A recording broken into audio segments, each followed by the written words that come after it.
घड़ी बस दो घड़ी निज नाथ में आओ, अपनी प्रभुता देख लो, बाहर ना भरमाओ। दो घड़ी बस दो घड़ी निज नाथ में आओ, अपनी प्रभुता देख लो, बाहर ना भरमाओ। प्रभुता को जो देखते वो समकिति कहाते, प्रभुता को जो भोगते वो सिद्ध कहते। प्रभुता को जो देखते वो वो सम्मति सबकी कहते, प्रभुता को जो भोगते वो सिद्ध कहते। प्रभुता की ही बात की, प्रभुता की ही बात की, श्रद्धा तनिक लाओ, अपनी प्रभुता देख लो, बाहर ना भरमाओ। दो घड़ी बस दो घड़ी निज नाथ में आओ, अपनी प्रभुता देख लो, बाहर ना भर। देहादि में रहते हुए भी प्रभुता नहीं जाती, सब कर्मों में रहते हुए नहीं हीनता आती। देहादि में रहते हुए भी प्रभुता नहीं जाती, सब कर्मों में रहते हुए नहीं हीनताती। प्रभुता से संपन्न हूँ, प्रभुता से संपन्न हूँ, ऐसा अनुभव अनुभव लाओ, अपनी प्रभुता प्रभुता देख लो, लो बाहर बाहर ना भरमाओ। दो घड़ी बस बस दो घड़ी निज नाथ में आओ, प्रभु की प्रभुता देख लो, बाहर ना भरमाओ।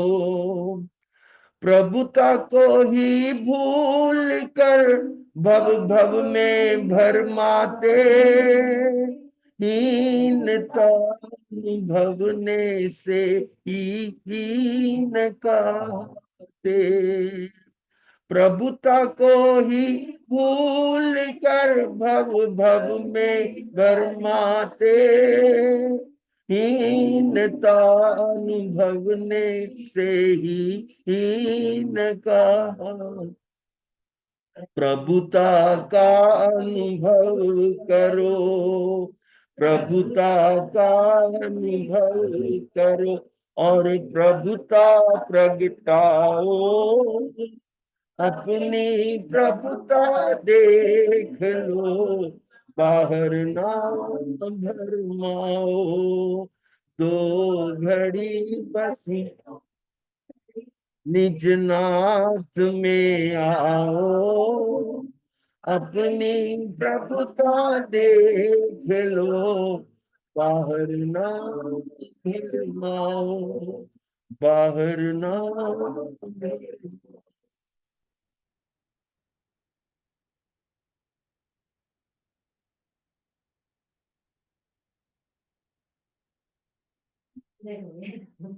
कट करके रखा था दोनों कुर्सियां लगाई हुई थी आगे। कोई बात नहीं, व्यवस्था में जैसा पड़ा।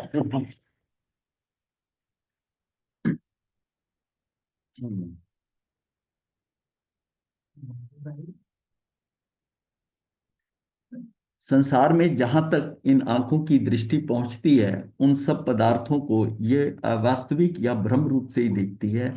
जैसे का तैसा देखने की इनकी आदत ही नहीं है। चंद्रमा इन्हें थाली में छोटा सा दिखाई देता है, जबकि उसका आकार बड़ा होता है। आकाश को चक्षु नीला देखते हैं, जबकि ऐसा नहीं। सूर्य का प्रकाश, तो ये बौद्धि दुर्लभ भावना के अंदर चल रहे हैं हम। तो उसमें जो है ये कि सूर्य का प्रकाश इन्हें चक्षुओं को, इन्हें मतलब चक्षुओं को श्वेत दिखाई देगा। सूर्य का प्रकाश श्वेत है, जबकि इसमें सातों रंग का अस्तित्व है। कहां तक गिनाया जाए, संसार में जहां जहां कोई भ्रम है, किसी प्रकार का छलावा है, वहीं वहीं इन आंखों की टिकटिकी लगी रहती है, लगी रहती है। इस पर सबसे बड़ा दुर्भाग्य यह है कि तू इनके ही संग में फंसा हुआ है। मतलब इन्हीं के राग में, मतलब इन्हीं के राग में तू फंसा हुआ है। इनके निर्णय को ही तू प्रमाणिक मान रहा। मतलब बाहर जितना भी छलावा है इन आंखों से, दृष्टि से जो दिख रहा है, और उसमें वास्तविकता तो दिखाई नहीं दे रही। और वास्तविकता इसलिए कि जो हम देख रहे हैं, वो हमें जो दिख रहा है वो कुछ और है, और वास्तविकता कुछ और है। वास्तविकता कुछ और है। तो ये इसका इस ये भ्रम को कहाँ कहाँ तक मतलब गिनाया जाए, तो ये एक तरह का छलावा है। छलावा है। तो उस पर सबसे बड़ा दुर्भाग्य यह है कि तू राग में फंसा हुआ है। मतलब उन्हीं चीजों के हम राग में, वो जो छलावा है, तो उसके राग में फंसे हुए हैं। क्योंकि हमें एक्चुअल में उसकी उसकी जो यथार्थता है वो नहीं समझ में आ रही। वो नहीं समझ में आ रही। और यथार्थता का मतलब है कि वो वास्तविकता से हमने जाना था कि थोड़ा ऊपर होती है। वास्तविकता जो नजर आती है ना आंखों से, हमें कई बार ये होता है, ये लगता है ये वास्तविक रूप है, पर वो यथार्थता नहीं होती। हाँ, यथार्थता नहीं होती। यथार्थता उससे हटके होती है। और यथार्थता किसको क्या गया? यथार्थ ज्ञान जो परमार्थ से परिपूर्ण हो। परमार्थ से जो परिपूर्ण है ना, उसको हम कहेंगे यथार्थ ज्ञान। ये दोनों आंखें चर्म की ही क्या ही बना है, मतलब आंखें दोनों चर्म की बनी है। चर्म चक्षु, चर्म चक्षु कहते हैं ना, इसलिए चर्म को ही देखती हैं। इसके आधार पर आंखें प्राणी की परख करती हैं। इसलिए इन्हें हर कोई गोरा या काला, ऊंचा या ठिगना, सुंदर या सुंदर भर दिखाई देता है। हाड़ मांस के शरीर की ओट में जो एक चैतन्य पुंज तू अपने संपूर्ण वैभव के साथ बैठा हुआ है, उसे ये देख ही नहीं पाती। उसे नहीं ये देख पाती। तू भी मोह निद्रा के, मोह, ये निद्रा इधर से होगी मात्रा, मोह निद्रा के वशीभूत अचेत हुआ देह और देही को अलग अलग कहाँ देख पा रहा है? तू भी तो एक स्वप्न की तरह, जैसा ये दिखाती है वैसे ही जान और मान रहा है। ये स्वप्न की तरह दिखा रही है। बाहर जो कुछ हो रहा है तो स्वप्न है ना। एक्चुअली ये दिखा रही है। आंखें आंखें जो बंद है ना, आंखें बंद में हमको बड़ा क्लियर है, जब आंख खुलती है ना, कि ये स्वप्न ही था। जो रात्रि का जो स्वप्न है ना, उसको हम समझते हैं कि ये स्वप्न है, वो हमारे बिल्कुल उसमें बताने की जरूरत नहीं है। आंख खुल जब तक आंख नहीं खुलती, उसको वास्तविक नजर आ रहा है कि ये बिल्कुल जिस उसकी जो घटनाएं घट रही हैं अंदर, वो पूरा उसका प्रोग्राम जैसा चल रहा है। मतलब वो तो पूरा विजुअल होता है ना, ऑडियो विजुअल। मतलब उसमें क्या है कि आपको सारा दिखाई दे रहा है वो पीछे। तो इतना मतलब सही लगता है कि वास्तविक लगता है। लेकिन आंख खुलते ही पता चल जाता है कि ये सपना था। लेकिन ये जो दिन के टाइम जो आंखें चर्म चक्षु दिखा रही हैं, ये भी सपना ही है। ये भी सपना है। ये भी सपना है। ये खुली आंख का सपना है। इसको हम सपना नहीं मानते, है ये भी सपना। ये भी सपना। और ये सपना कब खत्म होगा? जब आंखें बंद हो जाएंगी। वो आंख खुलने से हमको रियलिटी, वास्तविकता पता चल जाती थी। और यहां पर क्या है कि आंख बंद होगी, उससे पहले हम क्या है, अवास्तविकता, हमें पता ही नहीं है क्या हो रहा है। हम उसको इसको सही समझ रहे हैं और उसको गलत समझ रहे थे आंख खुलने के ऊपर। और अब ये आंख बंद होगी ना, तब ये खत्म हो जाएगा। फिर पता किसको करना है? उसमें तो आंख खुली थी तो हमें पता चला वो गलत है। अब जब आंख बंद होगी तो फिर किसको क्या बताना है, कैसा है, क्या था? इसका मतलब है कि जीवन भर में जो आंखें देख रही है ना, ये सपना ही चलता रहता है, और उसका आभास ही नहीं होता कि ये सपना है। रात का देखा हुआ तो आभास हो गया, सुबह उठते ही आभास हो गया। इसका आभास ही नहीं होना, ये स्वप्न है। और है ये भी स्वप्न। ये आभास हो जाएगा, उस दिन सभी दृष्टि हो जाएगी। हाँ हाँ, ये स्वप्न नहीं है। खुली आंख का स्वप्न है। तू भी तो एक स्वप्न की तरह, जैसा ये दिखाती है वैसे ही जान, वैसे ही तू जान और मान रहा है, वैसे ही जान मान रहा है। भाई इन चर्म चक्षुओं का कोई भरोसा नहीं है, ये तो किसी भी क्षण मूंद जाएंगी।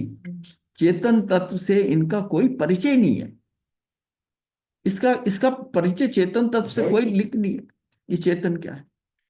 ये तो मात्र पुद्गल तत्व को, स्थूल शरीर आदि को जानते हैं। तू पुद्गल तो नहीं है, तू तो पुद्गल से एकदम भिन्न, जड़ता से रहित चेतन स्वरूप आत्म तत्व है। फिर इन आंखों से तू अपने आप को जान पाएगा, ऐसी कल्पना ही व्यर्थ है। इसका मतलब है ये चर्म चक्षु जो है ना, इसकी सीमा है, और ये सारा गड़ रहा है। तभी उसको कहा गया ना कि तेरे अंतर चक्षु खुल जाएं, तेरे दिव्य चक्षु, जो दिव्य चक्षु हैं, जो अंदर के चक्षु हैं, वो रियलिटी है, वो आत्मा, वो रियलिटी। तो ये कल्पना ही व्यर्थ है। तेरी वास्तविक आंखें तो तेरी ज्ञान दृष्टि है, जो तेरे भीतर सुप्त है। उस अपनी ज्ञान ज्योति से अनभिज्ञ तू अंधे के समान संसार के दुख उठाता भटक रहा है। कभी ऐसा पुण्य संयोग प्राप्त हो जाए तो अंतः चक्षु सहज ही खुल जाए। कोई ऐसा जो है संयोग, पुण्य के संयोग से ऐसा प्राप्त हो जाए, खुल जाए, सहज ही खुल जाए, या फिर सदगुरु की संगति पुण्योदय से दृष्टि प्राप्त होगी। जैसे भीतर के नेत्र जागृत हुए, तुझे समझ लेना चाहिए कि वह दृष्टि कहीं से लाना नहीं है। वो दृष्टि को कहीं से लाना नहीं है, दृष्टि में नहीं है। दृष्टि सामर्थ्य तो आत्मा की अपनी संपदा है, ये आत्मा की अपनी संपदा है। केवल मोह और राग द्वेष के अंधकार के बीच से अवलोकित करना है। मतलब इसको क्या है? केवल मोह और राग द्वेष के अंधकार के बीच इसको अवलोकित करना है। वो अंधकार जो है ना, एक्चुअली क्यों नहीं दिखाई दे रही चरम चक्षु? ये मोह और राग द्वेष, इनका अंधकार है। इसके बीच में वो फिर उसको अवलोकित करना है, उसका अवलोकन हो जाएगा। प्रयत्न विशेष से एक दिन वह ज्ञान ज्योति तेरे भीतर अवश्य प्रज्वलित होगी। भवनिशा का मंगल प्रभात होगा। जो ये रात है ना, भवनिशा, ये जो है का मंगल प्रभात होगा। ये अंतर चक्षु वे हैं जो अपने शाश्वत सुख संपदा, यानी कि अमूर्त आत्मिक सुख अर्थात आनंद को निहारते हैं। सुख संपदा अपनी कौन सी है? आत्मिक सुख, मतलब अमूर्तिक सुख, अमूर्तिक सुख। और भ्रम उपजाने वाली भ्रामक बाह्य चमक दमक को नकारती है। वैसे चक्षु केवल ज्ञानी परमात्मा द्वारा प्रसारित वाणी का स्पर्श करके समता की अमृत रस की वर्षा बरसाते हैं। यही वो नेत्र हैं जिनके द्वारा परमार्थ का दर्शन करके जीव अपना जीवन सार्थक कर लेता है। उन उन दिव्य चक्षुओं की बात है कि वो किस तरह उसमें, क्योंकि उसमें कोई जो है ना, कोई झोल नहीं होता, कुछ गड़बड़ नहीं है, कुछ भी नहीं है। हाँ हाँ, उसमें उसको जो दिखा रहा है ना, वो वास्तविकता नजर आती है, वास्तविकता नजर आ रही है। और वो चक्षु है किसके? वो तेरी आत्मा की चक्षु, आत्मा की चक्षु है ना, दिव्य चक्षु, जिनके द्वारा परमार्थ का दर्शन करके जीव अपना जीवन सार्थक कर लेता है। जिन आंखों से आत्मा और अनात्मा का भेद पाकर तथा अपने शाश्वत गुणों को अनुभव में लेकर आत्मज्ञान का चिंतन करते हैं और धारणा प्राप्त करते हैं। मतलब जिन आंखों से आत्मा और अनात्मा, आत्मा का मतलब चेतन और अचेतन समझ लो, या आत्मा और शरीर समझ लो, अनात्मा का भेद पाकर तथा अपने शाश्वत गुणों को अनुभव में लेकर आत्मज्ञान का चिंतन करते हैं और धारणा प्राप्त करते हैं। और अंत्य चक्षुओं का विमल प्रकाश इन चरम चक्षुओं की विषमता समाप्त करके उनमें समता की ज्योति जला देती है। मतलब उसमें क्या, चरम चक्षुओं की विषमता समाप्त करके उनमें समता की ज्योति जला देते हैं। ये वही भीतर के चक्षु हैं, ये है भीतर के चक्षु जो है चक्षु। वास्तव में राग द्वेष मोह का आवरण या अविद्या का पर्दा, ये जो है अविद्या कह देते हैं, माया कह देते हैं, इसको अज्ञानता कह देते हैं, संसार पर नहीं पड़ा है। पर्दा तो अपनी दृष्टि पर पड़ा है, उसे ही हटाना है। अज्ञान के अंधकार में आंखें तो अपनी ही बंद है। मनुष्य को अपनी दृष्टि पर पड़ा पर्दा उठाने का सतत प्रयासरत रहना है। पर्दा उठते ही उसके लिए संसार में कुछ भी उसके लिए रहस्य में नहीं रह जाएगा, सब कुछ अपने वास्तविक रूप में उसके सामने होगा। मतलब ये जो सारा पर्दा है, जो क्या है, अब ज्ञान है, ज्ञान के ऊपर क्या, ज्ञान के ऊपर आवरण आ जाता है, ज्ञान पे आवरण आ जाता है, तो वो भी पर्दा है। ज्ञान, दर्शन के आगे पर्दा पर्दा आ जाता है। तो ये पर्दे के कारण वो देख नहीं पाता। जितना जितना पर्दा हटता जाता है, जितना जितना आवरण हटता जाता है, उतना उतना उसका ज्ञान पकड़ता जाता है। तो ये सीमा जो अंतर चक्षुओं की होती है, जैसे कि जब हमारे कर्म कम होने शुरू हो जाते हैं, जैसा हमने जाना था कि एक कोड़ा कोड़ी की सीमा में आते हैं, कहाँ 30 कोड़ा कोड़ी की उत्कृष्ट स्थिति है, वो जो आते हैं ना, उसमें चीजें सही होनी शुरू हो जाती हैं अपने आप, अपने आप दिखाई देता है। अब जब जब कहा जाता है कि वो 5 लब्धियां मिलती हैं, वो लब्धियां भी कोई मांगने थोड़ी जाता है कोई, इसका मतलब उसके अंदर अंदर से ही आता है। कि अब मतलब उस लब्धि का मतलब क्या है कि इसने इतना पुरुषार्थ खुद कर लिया, अब उसके आगे की जाने का जाना, उसको सहयोग चाहिए, सहयोग चाहिए। जैसे कि केमिकल प्रोसेस में होता है ना, कि अपने आप कोई प्रोसेस तक कर लेता है, फिर आगे बढ़ने के लिए कोई कैटालिटिक एजेंट चाहिए, कोई ऐसी चीज बीच में डालनी पड़ती है कि जिससे जिससे कि वो आगे आगे स्पीड पकड़ ले। और अपनी क्षमता से वहां तक अगर आ गया एक कोड़ा कोड़ी तक, अब उसको इस जीव ने इतना प्रयास तो खुद कर लिया, इतनी मेहनत तो खुद कर लिया, अब इसको कुछ एक्स्ट्रा दिया जाए, वो एक्स्ट्रा सपोर्ट मिलती है, एक्स्ट्रा सपोर्ट मिलती है, और उससे ही उसका आगे खेल चलता है। यानी कि इसका मतलब है कि वो सम्यक दर्शन तक पहुंचने के लिए वो फैसिलिटेट किया जाता है, आपको सहायता करके वहां तक लाया जाता है। वो चीज आपने मांगी नहीं है। हाँ, वो 5 लब्धियां मिलती हैं, मांगनी नहीं पड़ती, वो आपकी स्थिति से उसको मिल जाएगा, अपने आप ही स्थिति से मिलेगा। क्यों? जब कर्म इतने कम हो गए हैं, कम हो गए हैं, तो अब उस कर्म के अंदर क्या है कि अब वो कर्म रह गए हैं एक कोड़ा कोड़ी के अंदर करते करते, जिसका अनुभाव नहीं है। अनुभाग वाला पोर्शन बड़ा हल्का है। और सिद्धि बंध का मतलब यह है कि उसको द्रव्यते, मतलब उसको आपको कोई अनुभाव में नहीं करना पड़ेगा, स्थिति के अनुसार वो उदय में आता है और उसका अनुभाव नहीं होता। और अनुभाव या अनुभाग नहीं होता तो वो आत्मा को हिलाती जुलाती नहीं है, तो निर्मलता तो आएगी। जो पहली शिवक्षम लब्धि है, वो शिवक्षम लब्धि क्या करती है? वो यही करती है ना, कि आपके सामने जो कर्म उदय में आ रहे हैं, उसका अनुभाव अनुभाग वाला पोर्शन उदय ही नहीं हो रहा। सिर्फ द्रव्यते क्या है, उसको उस कर्मों को आप जो भोग रहे हो, जो कुछ कर रहे हो, वो द्रव्यते उसके हट रहा है, और प्रभाव कुछ पड़ नहीं रहा आपकी आत्मा में, क्योंकि उसमें अनुभाग था नहीं। लेकिन वो स्थिति आई कब? जब आपके कर्म जो है एक कोड़ा कोड़ी के उसमें आ गए। कहा 30 कोड़ा, मतलब 30वां हिस्सा रह गया कर्म, 30वां हिस्सा रह गया, इसका मतलब इतना आवरण हट गया है। तब तब उसके आगे की सपोर्ट मिल रही है, तब उसके आगे की सपोर्ट मिल रही है। तो ये जो दृष्टि पर, ये कैसा मनुष्य को अपनी दृष्टि पर पड़ा हुआ पर्दा उठाने का सतत प्रयासरत रहना चाहिए। अब पर्दा कैसे हटाएगा? पर्दे का मैं ये थोड़ी कि उसको फोल्ड कर देगा या कुछ कर देगा। पुरुषार्थ करेगा तो उसमें क्या होगा कि पुरुषार्थ में क्या होगा, ज्ञानावरणी कर्म का शिवक्षम करेगा। और ज्ञानावरणी का शिवक्षम हमने जाना था कि भेद विज्ञान से होगा। अपने आप को मतलब कहां तक आना पड़ेगा? अन्यत्व को हटाकर एकत्व की भावना करके, और एकत्व में पहले आएगा, एकत्व में आएगा, और एकत्व में अपने आप को बिल्कुल अलग थलग करेगा बाकी सबसे, वो भेद विज्ञान तक आएगा। उस भेद वो आएगा। इसका मतलब वो आवरण जो है ना कर्मों का, जो है वो आवरण अपने आप ही, जब यहां आ गए, हम अंदर तक आ गए, खुद पहुंच गए वहां तक, तो ये भावना में, इसमें सपोर्ट जो है ना, ये चीज को बड़ा ध्यान रखना कि अगर हम अपना पुरुषार्थ करते हैं तो हमको सहयोग मिलता है। ये सहयोग मिलता है, और ये कोई मांगना नहीं पड़ता, ये स्वतः आता है। स्वतः आता है कि इस जीव को, अब इसको सम्यक दर्शन के लिए, ये इसने अपना पुरुषार्थ कर लिया, यहां इसको सपोर्ट करनी पड़ेगी थोड़ी सी। प्रकृति करती है। हाँ, वो करती है, वो करती है, वो प्रकृति वैसा सिचुएशन लाती है, वैसा आपको मोड़कर ध्यान शिविर में ले जाएगी, एक अच्छे निमित्त बनाएगी, प्रवचन का। हाँ, तो वो जो लब्धियां, 5 लब्धियां हैं कि शिवक्षम लब्धि मिलेगी, उसके अंदर विशुद्धि लब्धि हो जाएगी। विशुद्धि क्योंकि अब कर्म उदय में आ रहे हैं और आत्मा शुद्ध है, तो उसका कुछ फर्क नहीं पड़ेगा। क्यों?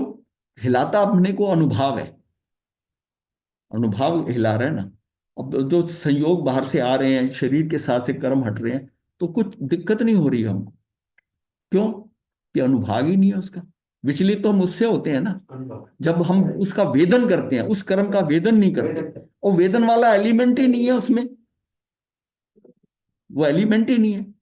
तो इसका मतलब है कि कर्म करते करते अब लास्ट में वो कर्म रहते गए जिसमें अनुभव नहीं था, वो कर्म जो है छटके आ गए, अब वो आ रहे हैं जिसका अनुभव है नहीं। हमने कोई सेपरेशन, कोई ऐसा यूनिट तो अंदर है नहीं कि ये कर्म आएगा, वो कर्म ही वही आ रहे हैं स्थिति में। अब क्या हुआ है कि कर्म आपके और हल्के हो रहे हैं और नया कर्म बंध नहीं रहा। अब उस सीमा में आना है ना एक से, वो उसका मतलब है कि कर्म आ रहे हैं, वो कम हो रहे हैं, पीछे से स्टॉक खत्म हो रहा है, और अनुभव है नहीं तेरा कर्म बंधन, तो ये विशुद्धि हो गई। और विशुद्धि होती है तो उसके साथ ही क्या, उसको कि देशना लब्धि मिल जाती है। कोई ना प्रवचन सुनेगा, कोई ज्ञानी मिलेगा, कोई कोई ग्रंथ ऐसा मिल जाएगा, कोई पुस्तक ऐसी मिल जाएगी जिसको पढ़ेगा उसकी, और उसको क्लैरिटी होगी, कुछ ना कुछ हाथ में आएगा उसके। हाँ, और उसी से ही उसका जो है ना प्रयोग लब्धि होगी फिर उसका। वो क्यों, उसके ऊपर आपका कार्य चालू होगा, कुछ पढ़ेंगे, जानेंगे, प्रत्यय खान लेंगे, कुछ समझ में आएगा आगे, और कर्म कटेंगे। मतलब उसमें ये अभी वर्णन आता है कि 700 से 900 सागरोपम तक खत्म हो जाते हैं प्रायोग लब्धि में, वो उतने और कम हो गए हमारे। तो क्या है कि वो कर्म कर्म ही घटा रहे हैं ना। तो ये क्या है कि धीरे धीरे जो है हमारे कर्म कम करने शुरू हो गए, और फिर लास्ट में करण लब्धि आ गई करने की, और उसमें हमारा कार्य हो जाएगा।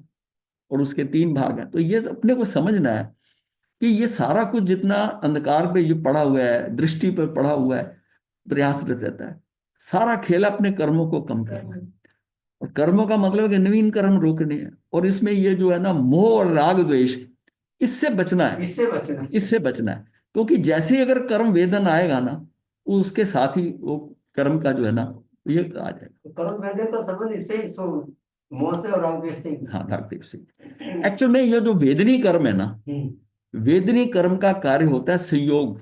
संयोग आते हैं, ये जितने संयोग आते हैं, क्योंकि वेदनी कर्म ही सबसे ज्यादा बंधता है। जब भी 8 कर्म बंधते हैं किसी कर्म के अंदर, तो मेजर शेयर जो है ना वो वेदनी ले जाता है। और वेदनी जो है ना, वेदनी का क्या कार्य हमारे सामने, कि ये जो संयोग साता साता संयोग जो आ रहे हैं ना, ये वेदनी कर्म के कारण आ रहे हैं। ये लगातार हो रहा है, कभी साता नजर आ रहा है संयोग, मतलब अनुकूल आ रहा है, कभी प्रतिकूल आ रहा है। ये कहां से आ रहा है? वेदनी कर्म के कारण आ रहा है। वेदनी कर्म ही आपको साता साता, ये सारा दिन ये अच्छा ये बुरा ये सारा कान है, ये कौन ला ला के रख रहा है पास में? बाकी कर्म तो अपने अपने हिसाब से उदय होंगे ना, ये कंटिन्यूअस चल रहा है वेदनी। और वेदनी कर्म ही संयोगों को लाके आगे रख रहा है। ये तो हर एक कर्म के साथ जुड़ा हुआ है, इसका मतलब जो भी कर्म उदय आएगा उसके साथ वेदनी जुड़ा हुआ है। वेदनी के आगे काम करेंगे, अनुकूलता प्रतिकूलता, राग करोगे द्वेष करोगे, वो बात का खेल है। और ये संयोगों को लाने वाला कौन सा कर्म है? ये वेदनी कर्म है। मतलब ये क्वेश्चन दिमाग में आता था कि भाई वो संयोग आ गया, ऐसा आ गया, ऐसा किससे आ गया संयोग? ये वेदनी कर्म से आया। और इसीलिए सबसे ज्यादा अमाउंट यही बनती है उसमें। और वेदनी कितना है, किसी ने अच्छा सा बोल दिया आपके लिए, इतने इतने छोटे छोटे खेल है ना, पर लगातार होते हैं। किसी ने कुछ कह दिया, किसी ने आपको देखा इस नजर से, किसी ने ऐसा आपको देखे चेहरा बनाया, वो सारा खेल लगातार चल रहा है। और ये जो संयोग मिल रहे हैं हमें बाहर, एक व्यक्ति बड़ा प्लीजिंग पर्सनैलिटी का आता है, हमने उससे बात करने को मन करता है, उससे पूछते कहाँ से आया, एक आता है हमें नहीं अच्छा लगता। ये सारा खेल क्या है? ये संयोग जो आ रहे हैं, उसी हिसाब से हम वेदन कर रहे हैं उसका। वो वेदन जो कर रहे हैं वो साता साता उसकी अनुकूलता प्रतिकूलता पे डिपेंड कर रहा है। इसलिए इसलिए इसलिए सबसे ज्यादा वेदनी कर्म का कोटा हो गया ना, जो लगातार चल रहा है, उसका कोटा सबसे ज्यादा है वेदनी कर्म। ये बात समझ में आती है, मतलब चीजों का ना, कि वही वेदनी कर्म क्यों ज्यादा है। तो ये प्रश्न आए कि भाई यही क्यों ज्यादा है, उसका खेल तो सारा दिन चलता है। पर ये है तो आघाती कर्म है, आघाती कर्म है। मोहनी कर्म से ही तभी तभी आपने देखा होगा कई जगह पर मोहनी कर्म के आगे रखा होता है इसे। दो तरह के पैटर्न से कर्म बताए जाते हैं। एक में वेदनी आघाती में अलग करके शुरू होता है, आघाती के टॉप पे होता है। और एक में क्या करते हैं कि वो मोहनी के पहले रख के और अंतराय को लास्ट में करते हैं, घाती के बाद में। हाँ, वेदनी को पहले लाते हैं कि इस वेदनी कर्म के कारण तेरा मोहनी कर्म चलेगा साथ साथ। और बात तो सही है, बात सही है, क्योंकि संयोग उसके कारण आ रहे हैं और खेल सारा संयोगों का हो रहा है। तो संयोगों को लाने वाला वेद नहीं कर्म है।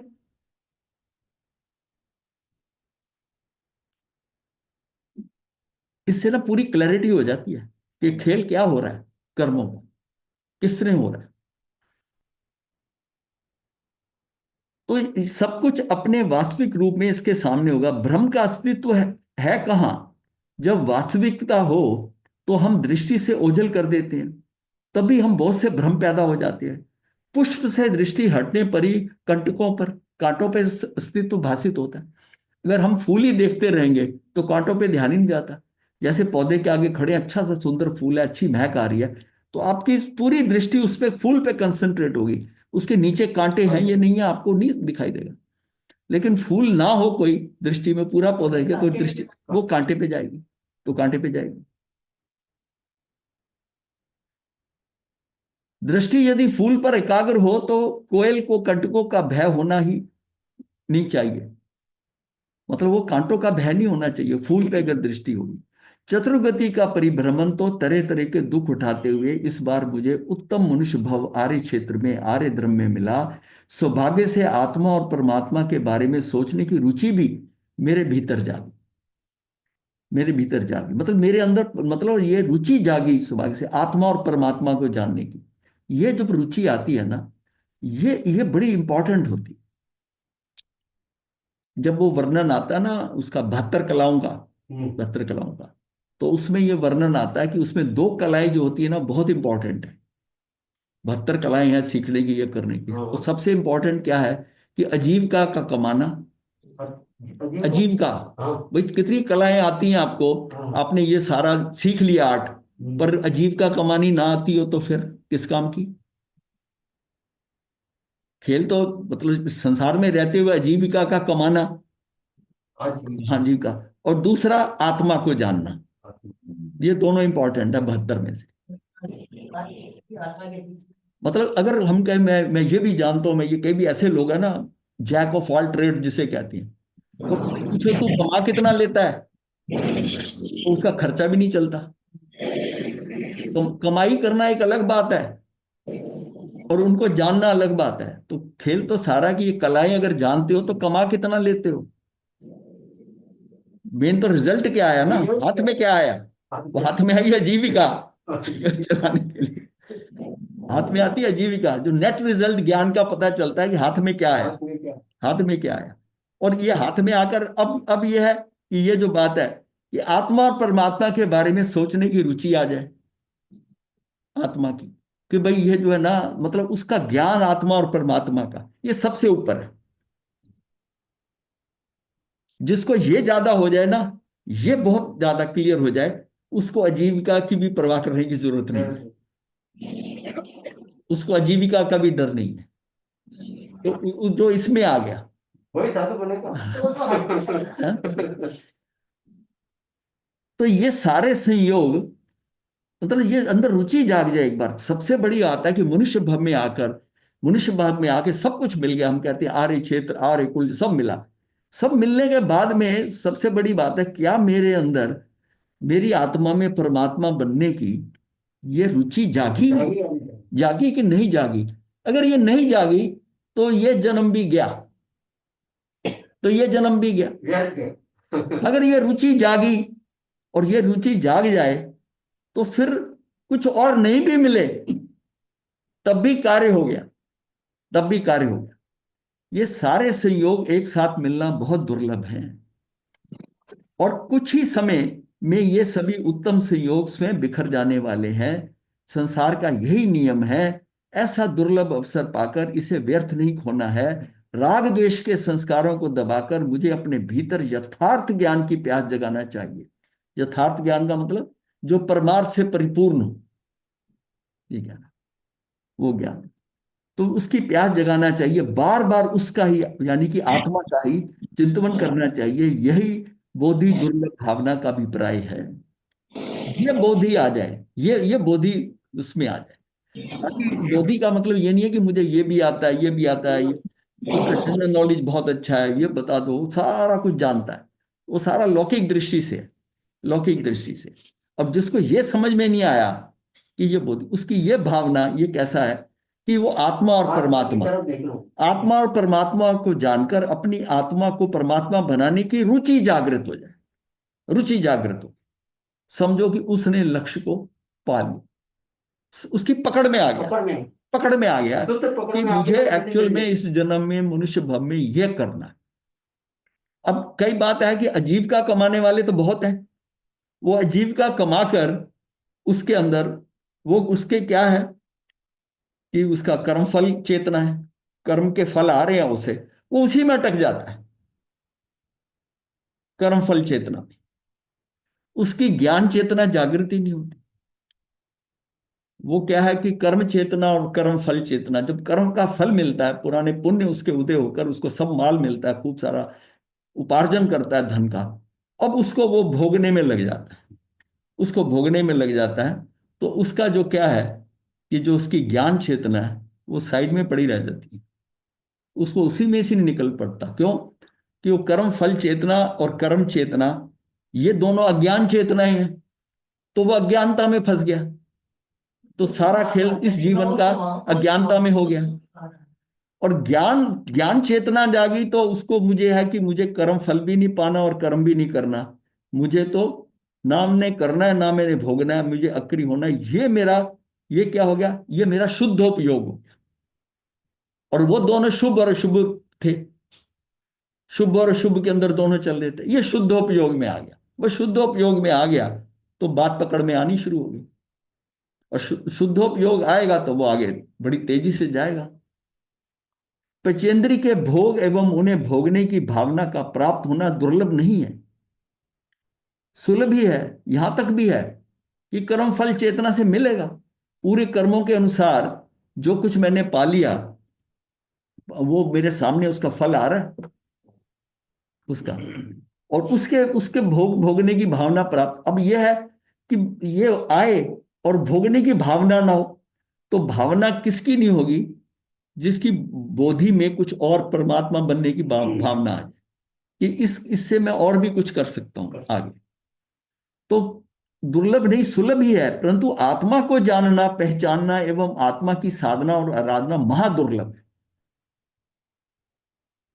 ये अगर जाग जाना तब हुआ कि बोधि आ गई, बोधि आ गई। मनुष्य भव में सद्धर्म की आराधना के भाव होना एवं आत्मा की साधना करने की वृत्ति होना क्रमशः एक से एक अत्यंत दुर्लभ है। फिर वो उस रास्ते को पकड़ ले, साधना करने की वृत्ति जाग जाए कि मुझे तो ये पाना, अब वो चल पड़ेगा उस मार्ग के ऊपर पाने के लिए।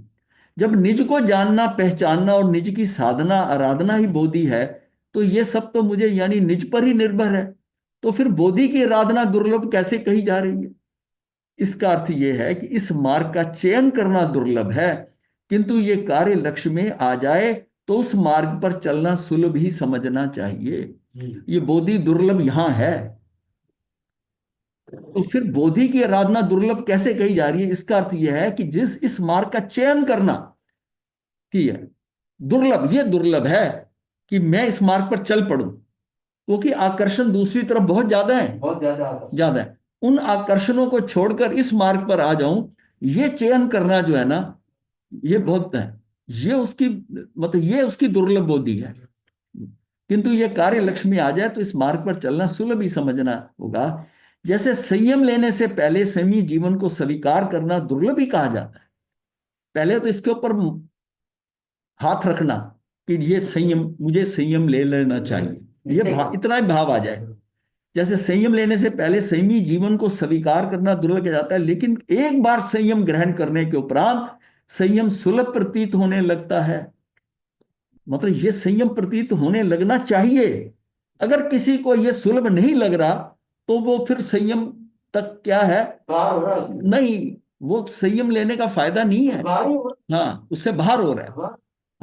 मतलब उसको ये सुलभ है ना, मतलब संयम लेने के बाद उसके अंदर वो आनंद आता रहे कि मुझे एक बार संयम मिल गया ना, ये मेरा बहुत बड़ा पुण्य है, अब मेरे जीवन का सारा कल्याण। ये बाहर का जो कीचड़ से निकलकर मैं कमल की तरह बाहर निकला है, कीचड़ में से, कीचड़ में से कमल की, वही संसार कीचड़ है, और जो एक बार उसमें उठ गया कमल बन गया। जो ऊपर से उठा वो दोबारा कीचड़ में ही लौटना चाहे तो फिर कैसे होगा? तो बुद्धि भ्रष्ट हो जाएगी ना। फिर तो जो उसने थोड़ा बहुत कहीं समझा था वो भी गया। तो अपराध संयम सुलभ प्रतीत होने लगता है। यात्रा प्रारंभ करने में, पहला कदम उठाने में अधिक साहस होगा। हाँ, पहला कदम जो है ना, मतलब संयम का डिसीजन लेकर संयम ले लेना, ये बहुत बड़ा साहस है। लेकिन जब ले लोगे ना, फिर कोई इतना नहीं लगेगा। लेकिन उसके पश्चात आगामी यात्रा क्रमशः सहज ही लक्ष्य तक पहुंचने में सुलभ प्रतीत होने लगती है। वो फिर स्टेप बाय स्टेप रास्ता बनता जाएगा। सिर्फ है कि आपको पीछे नहीं देखना। आपको ये लगा कि भाई मैंने बहुत अच्छा कार्य करके, क्यों, ये बड़े संयोगों के मिलने से ये डिसीजन होता है, बहुत संयोगों से। अपना पुण्य, कैसे गुरु, कैसा क्या मिलता है, सारी जो स्टेज सेट होती है सारा करके, और वहां वो पहुंच जाता है।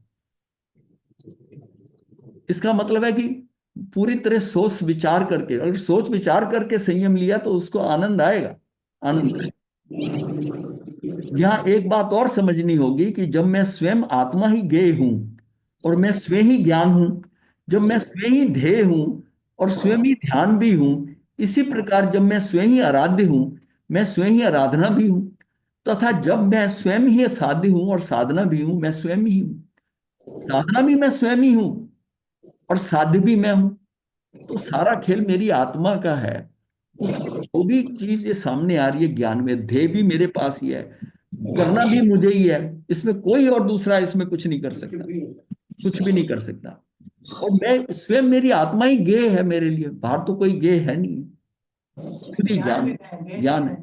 इसलिए आत्मा और ज्ञान, ज्ञान ही आत्मा, उसमें क्या है, इसमें कोई वस्तु भेद नहीं है। हाँ, हाँ, वस्तु भेद नहीं है, कोई क्षेत्र भेद भी नहीं है, सब कुछ वही है, वही है। जब ये साधना एवं आराधना कहीं और बाहर में नहीं है, साधना व साध्य निज ने निज में ही करना है, तो फिर डर काहे का। खुद ही करना है और खुद में ही करना है, तो कहीं बाहर तो है नहीं। मतलब साधना आराधना कहीं बाहर नहीं है। अपनी भगवान से कहा ना, उन्होंने जितने थे कि संयम, संयम ही आत्मा है, प्रत्याख्यान ही आत्मा है, संवर ही आत्मा है।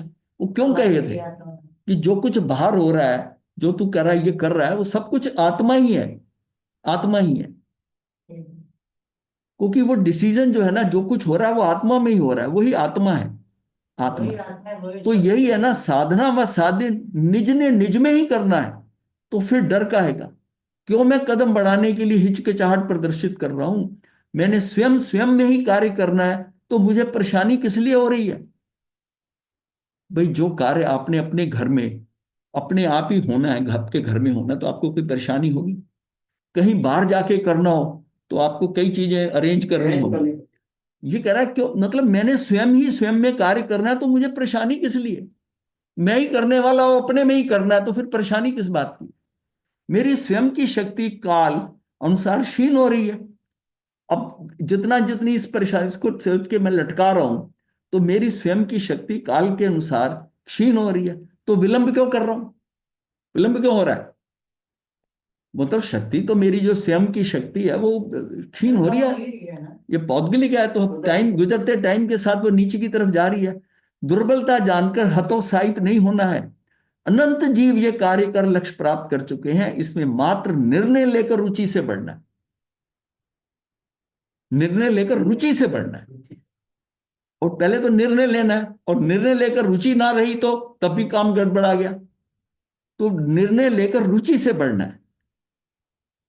ये जो है ना, यहां तक हमने बोधि दुर्लभ भावना के बारे में जान लिया। अब ये उसका अनुशीलन करेंगे, उसका जो है, हाँ, जो उसका खोज है उसकी वो ये होगी। तो क्या है, षट द्रव्य में इस लोक में ना तो गेय रूप संयोग ही दुर्लभ है और ना ही संयोगी भाव रूप आश्रय भाव, क्योंकि हम सभी को ये तो अनंतों बार प्राप्त हो चुके हैं। और यदि अब भी अपने को नहीं जाना, नहीं पहचाना, तो इस बार भी यह मनुष्य भाव निरर्थक हो जाए। समस्या कहां पर है। दुर्लभ तो एकमात्र अपने को जानना है, पहचानना है, अपने में ही स्थिर हो, रमना है। क्योंकि अनादि काल से अब तक और सब कुछ मिला, पर सही रूप में हम अपने को पहचान नहीं सके, ना ही जान सके हैं। यदि हमने अपने सही रूप में जान लिया होता, पहचान लिया होता, तो अब तक इस लोक में भटकते ना रहते। ये जो भटकाव सारा जो हुआ है, वो जो जो हाथ में लगा था उसको इस्तेमाल ही नहीं करा, अपितु लोकाग्र में विद्यमान होते, मिथ्यात अज्ञान और संयम का भाव कर अनंत सुखी हो गए होते। ये अपने आप को जाना नहीं। सबसे मुक्ति वाली तो बात बाद में है, सबसे पहले तो अपने को ये ज्ञान हो जाए मैं आत्मा हूं। आत्मा और मुझे कल्याण के लिए जो कुछ है ये मैं मुझे खुद ही स्वयं में करना है। ये सारा खेल है, ये बाहर कुछ नहीं है। जब तक हम ये समझ रहे हैं संयम लेने के बाद भी कि मुझे बाहर कुछ करना है, मुझे ये करना है, मुझे ऐसा करना है, जैसे किसी ने पूजा पकड़ ली, किसी ने ये करा, किसी ने बाहर करा, तूने स्वयं ही क्या नहीं किया। तूने स्वयं ही स्वयं में करना है। खेल सारा अंदर का है। हाँ, बाहर की तो थोड़ी भूमिका हो सकती है, पर अल्टीमेटली वो छोड़कर जाना तो अंदर ही पड़ेगा। वो किसी के कहने से जाएगा या खुद आदमी धक्के खाकर फिर इधर उधर आके फिर अंदर जाएगा। असली कार्य तो अपने अंदर ही होना है। बाहर जो जितना हम धर्म को बाहर करने की कोशिश करते हैं, क्रियाओं में करने की कोशिश करते हैं, उससे कुछ नहीं होगा, उससे कुछ नहीं होगा। ये बात समझ नहीं आ रही एक्चुअल में।